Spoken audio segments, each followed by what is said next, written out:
Nadwi Islamic voice channel کے پیارے ناظرین، آج کی ویڈیو میں آپ لوگوں کو مشورہ لینے کے سلسلے میں کچھ باتیں سنانے جا رہا ہوں کہ کس سے مشورہ لیں یا نہ لیں۔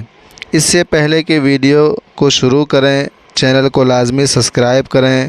چلیے ویڈیو شروع کرتے ہیں۔ بسم اللہ الرحمن الرحیم۔ السلام علیکم ورحمۃ اللہ وبرکاتہ۔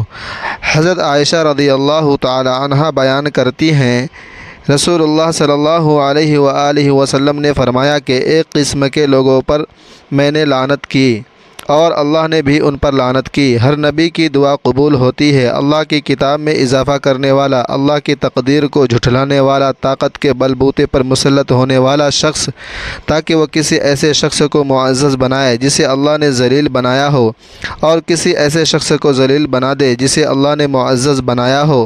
اللہ کے حرم کی بے حرمتی کرنے والا، میری اولاد بھی بے حرمتی کرنے والا، اور میری سنت کو ترک کرنے والا۔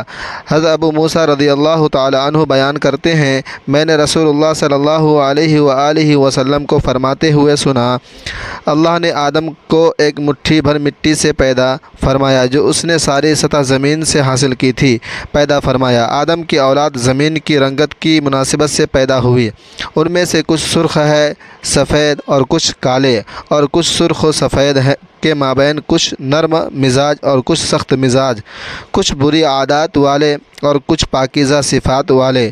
رسول اللہ صلی اللہ علیہ وآلہ وسلم نے حضرت علی سے فرمایا، اے علی، تین قسم کے لوگوں سے کبھی مشورہ نہ کرنا۔ نمبر ایک، ڈرپوک اور کمزور دل والے سے کہ وہ تمہیں ہر کام سے روک دے گا۔ نمبر دو، کنجوس سے کیونکہ وہ تمہاری حوصلہ شکنی کرے گا۔ نمبر تین، لالچی انسان سے کیونکہ وہ تمہیں راہ خدا میں خرچ کرنے سے منع کرے گا۔ اے علی، یہ تینوں عادتیں ایک جیسی ہیں اور ان کی جڑ اللہ پر اعتماد نہ کرنا ہے۔